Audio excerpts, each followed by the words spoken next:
Williams. I write contemporary romance and rom-coms, and I'm the author of The Redo List, which is out on January 27th.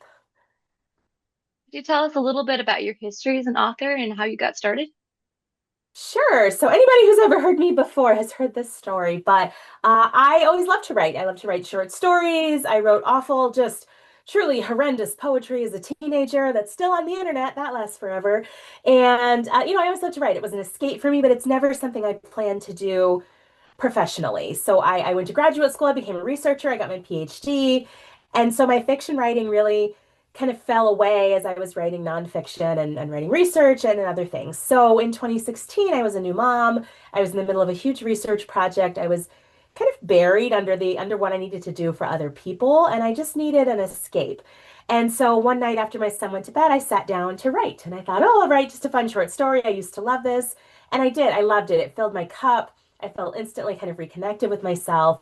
And so every night I kept coming back to it and coming back to it and coming back to it and coming back to it. And then I had a book. And I showed it to some friends and I was like, oh, maybe I'll do something with this. And they lovingly and gently and kindly told me it wasn't that good. So I was like, okay, I'm a researcher. I know how to do this. I went back and I studied and I learned and I edited. And that book ended up turning into my debut novel, which was How to Fail at Flirting, which came out in December of 2020.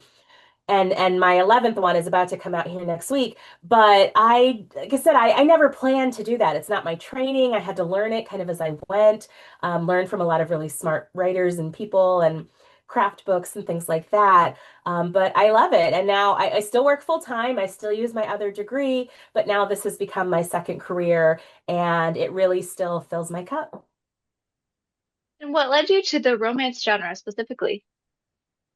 I've always loved romance. I know, romance is the genre of hope. Because there really are only two rules. You need a central love story and you need emotionally satisfying ending, happily ever after. Those are the only two rules. And there's something so lovely and filling and for me, like bolstering about writing and being in a world where the only rule is it has to end happily. Everything can go on along the way. But I think romance, if you go back into the history, and I used to teach a class on this, has as long as writing has been happening, basically, love stories have been part of it. Love stories have been part of our story and our collective, and generally part of our human experience. But romance as a genre has been one of the most successful, if not the most successful genres in publishing. And many points in its history, it's held up the publishing industry up to and including just a few years ago, and probably right now a little bit too. Um, and it has often been seen as the purview of women. It hasn't always been just women writing and reading it, but it has often been seen as a genre by and for women. And the power in that is that romance has very often centered voices that were not centered elsewhere. And so in romance, if it's a romance that features a woman's pleasure, her concerns, her worries, her well-being, her growth is centered in the story when so often in our history and in our present, those same people's pleasure, interests, worries are pushed to the margins. And so romance really has always done that and does it very well. And we get to write a lot of kissing. I mean, that's fun too. Like, I guess murder is probably fun to write if you write thrillers, but I write romance. So the action scenes I write have a little bit different energy, and I think that's fun. Yeah, that is a lot of fun. And what does your writing process look like? Take us through the journey of what it looks like to write a book from start to finish.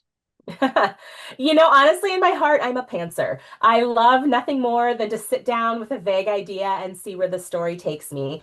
But I publish with Penguin Random House, and they won't give you any money unless you have a plan. So now I usually have to have an outline, and I run that through my agent and my editor, and we talk through it before I start writing. But truly, in my heart, my most joyful writing is when I sit down and I don't know where the story's going, and I just kind of get to experience it along the way. So I have worked full time the entire time that I've been writing fiction. And so I know some writers have this wonderful process. And I know I heard, was it Brenda Jackson or I think it was Brenda Jackson say once she writes 30 30 pages a day. Like that's maybe it was, yeah, I think it was Brenda Jackson. Anyway, that's what she does every day. And she's been doing that for however many decades. And I wish I could do that. But usually it's the nights, it's the weekends, it's over my lunch break, it's when I'm on planes. It's kind of where writing fits and where life fits. And so I don't have a real set process, but I am an idea person. Ideator is one of my strongest strengths, and I have a big spreadsheet full of ideas. I love to come up with ideas for new stories, and I think that's where the fun is in it for me. And the writing is when I can sort of pull in those different ideas and make use of that. And what does it look like for you to go through the process of becoming a published author and working with Penguin Random House and getting connected with a publishing company? Yeah, yeah. So I once that first book, once I my friends told me it wasn't good. I went back and I worked on it and I met writers who were, a little bit less kind and gentle in their critique. But at that point, I did have a book that I was pretty proud of, but I didn't know what to do with it. And I didn't know anything about publishing, but my friends were talking about finding a literary agent. And I was like, oh, yeah, I definitely know what that means. And I'm Googling over here. So I went through the process of querying to find a literary agent. This was in 2018, 2019. So I can talk about that process, but for folks who are going through it now, it's so different post-COVID. I don't know if it's worth it to discuss, but I queried literary agents for about 3 months before I found my agent, Sharon, who I'm still with. And then we went on submission, which, if folks are unfamiliar with that term, that's when you and your agent package your book, and then your agent takes it and essentially queries it to editors. And that I would say is the stone cold worst as a control freak because as the author, you have very little control over what's happening. So we were on submission for about 6 weeks and then signed with my editor at Berkeley, who I've done, save one anthology, all my books have been working with Carrie.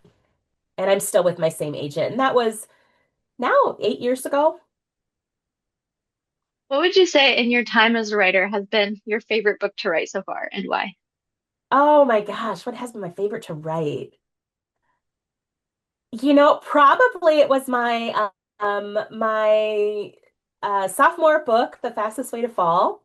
I wrote that one during National Novel Writing Month. I wrote 110,000 words in a month, and I wish I could write that fast anymore. I don't know what was in the sauce of that book. I did a lot of editing and a lot of cutting, but that one was probably the most fun to write, in part because I'd already written a novel, so I had the experience. I knew a little bit more of what I was doing. But that book wasn't published yet. I didn't have an editor. I didn't have an agent. And I didn't even know anybody would read The Fastest Way to Fall. And so there was a certain carefreeness, I think, in writing that one that was a lot of fun. And I love that book for a lot of reasons. In some ways, it's kind of a fan favorite. But that one was probably the most fun to write just because there were so few expectations, but I also felt like I knew what I was doing. And so it kind of was just, it felt like I was running free. And can you tell us a little bit about your newest book, The Redo List? Yeah, so the redo list, I said, is my 11th book, which is wild. It follows up on Just Our Luck. So they're in the same universe and they're both set in Des Moines, this has nothing to do with the book, but I just thought it was really wonderful to write about our city and show that Iowa is not all farms and rural communities. Like we have cities here, we have brown people here, we have freeways here, and to show that off. So anyway, the redo list is set in Des Moines and it centers Willow, who dated the same person from middle school through high school and college and thought this was her forever person and really built her life around being with this person. And then that relationship ends publicly and kind of traumatically. And she runs away and she ends up dog sitting for her brother while he's deployed to try to get over this heartbreak. In the meantime, her brother, Cruz, asks his best friend to be on the lookout for his little sister to maybe take care of her. And they become friends. And along the way, Willow decides, to get over this guy, to start over, I want to redo on my firsts. All my firsts are tied to this guy. Romantic firsts, but also just life firsts are all tied to him. And I want to do things without the memory of him. So she goes on this crusade to redo her firsts. And her brother's best friend, Deacon, helps her to do that. And of course, along the way, they fall in love. But the conflict there with any brother's best friend romance, which is the trope that this falls under, is he has loyalty to his friend who saved his life in the military, who he's very loyal to, and who has asked him, a guy who's been a player, to not do anything with his sister. And then, of course, they do. So it's a story that's fun. It's rom-coms, it's sexy, it's got all those pieces. But you also get, I think, a pretty significant journey of two people really finding their footing And anybody who's had to start over in any capacity knows that it's painful and it's uncertain and it's uncomfortable and it feels like things aren't going to work out. And I think the joy of writing this sort of scenario in a romance is it's going to work out and you really get to explore that journey of finding yourself in this really safe space. And so I think for readers, you'll experience that as well. Now, my publicist would say I should have had that pitched down to two sentences, and clearly I didn't. But I'm very excited about this book, and I really think that's what readers are getting from it. And what would you say inspires the characters and the stories that you write about? It kind of depends. There's always a little bit of me, I think, in every character, which is true of most authors. But Willow, for example, is kind of a lot different from me. She's much younger. She has had kind of those fewer life experiences. She's probably quieter, more reserved than I am, and so it's kind of then getting in their head. But for Deacon, he's cocky. Like he's not me either, but he was really fun to write. But for him, I actually pulled on some of my other life, my research. When I got my PhD, I studied student veterans. I come from a military family. I've done research on student veterans and their experiences, kind of reacclimating back into campus setting. And so I got to pull a lot of that into the book. And he also has an injury that he experienced when he was in the service that I experienced as well. Not in the service, but I experienced the injury. And so there were a lot of pieces of Deacon that I was able to pull in from my own experiences and my own knowledge. And I'm sure in the early drafts, my editor was like, why is there so many statistics in here? I was like, I got my own book, I get to cite. Um, Forget I said that. That's kind of boring and nerdy. But anyway, I think for all of my characters, there's a little bit of me, but I try to pull in what's their core motivation. What do they really want? What's stopping them from getting it? How are they getting in their own way? And I really tried to build the character out from there. I also, from a craft standpoint, I always have friend groups. I think that's really important and it's really critical in part because it gives our characters roundness and depth and it gives more people around them. But more importantly, you're able to show different aspects of a character based on who they're talking to in their friend group or their family group. For example, your grandfather is going to have a different conversation with you about how you're feeling about something than your best friend will. They're going to ask you different questions. You're going to answer in different ways. You're probably going to be a little more poignant with your best friend, maybe, than with your grandparent or with your boss. And so I really love having those robust friend groups where you get to show different dimensions of your character without it being a lot of navel gazing or a lot of exposition or something along those lines. You talked a little bit about some of the people that in your friend group. How has your community supported and come alongside you as you've been writing and getting involved in the publishing? Oh my gosh, I have had the most amazing, I still have the most amazing community and friend groups. And that is, I think, my writer friend group who I came out in COVID. Like I've met most of them on Twitter and then Threads and then Instagram. And now we've met in person, but a lot of those relationships were forged online. And folks are just incredibly supportive. Like they'll read your books, they'll listen to your rants, they'll, vent about things, they'll give advice and just be there. And I think on the other side of that, I don't know, my real life friend group, my folks that I know in person have always been there shouting. Those core group of friends are at every book event. My folks from a distance will always send me pictures when they see my book in an airport or in a bookstore or something along those lines. I actually keep this little bottle of vanilla Jim Beam on my desk. When my first book came out, it was COVID and it was December, so we couldn't meet inside. And so my dear friends at ISU got permission to use part of the Jack Trice parking lot. And we had my book release party out there. We were all in masks, we were all in coats. These were the party favors that they like threw at people's cars, like people who were part of the party, not just random people. And so, like, that's the energy I've always had around me. My family is incredibly supportive. So I've always felt like my writing is something I could really be proud of and that people really wanted me to be successful in, which I know is not everybody's experience. But man, if you can have that experience, like please do, because I think especially for writers, community is everything, no matter what stage you are in that publishing journey, whether it's just starting to write, it's trying to find an agent, it's when you're first published, it's when you're experienced.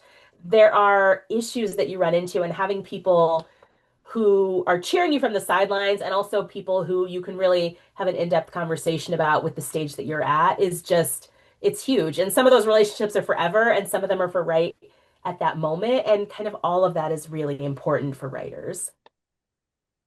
How would you tell the Ames community to learn more about you and any events? Tell us a little bit about any events that you might have coming up or ways that the Ames community can get to know you.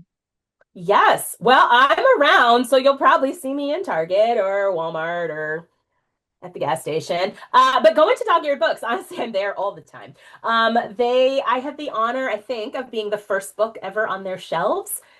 Because the day of my Zoom event when my book came out, their shelves had just been delivered. So I think How to Felt Flirting was the first book on the shelf. But I always sign books there. I just hang out there. I shop there a lot, and it's a great spot. So honestly, if you want to learn more about me and my books, like pop into Dog Eared. They have them all. They have them signed. But also, I'll be doing a launch event through them on January 27th, the day the book comes out. And we'll actually be at Prairie Moon Winery. And Sierra Simone and Julie Murphy are coming up from Kansas City. And if you are a romance reader, you know they are phenomenal. And if you are not, just know that they are phenomenal. And so we'll be in conversation to kind of celebrate the launch of the book, which will be great.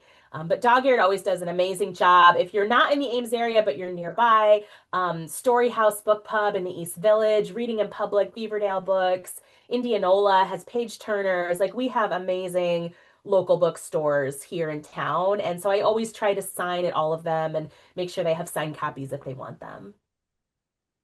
And lastly, is there any advice that you would give to new or aspiring writers? Yeah. I think this is actually pretty good life advice in general, but I would say for new writers especially, remember that the only thing, the absolute only thing that a first draft has to be is written. It doesn't have to be perfect. It doesn't even have to be spell checked. Most of us who are published, that happens way later. And so try to get around that idea of perfect and polished and know that writing is iterative and it is for everybody. But I think, again, I think that's pretty good life advice that I wish I'd had a little bit sooner. But just knowing you don't have to have it all together, you just have to have something you can work on. And that's what a first draft has to be. Hmm. Well, those are all of my questions. Thank you so much for your time. Yeah, thanks so much. This was wonderful. Yeah, I really appreciate you taking the time out of your week to talk to us. And so, yeah, it was great to hear from you. Thanks.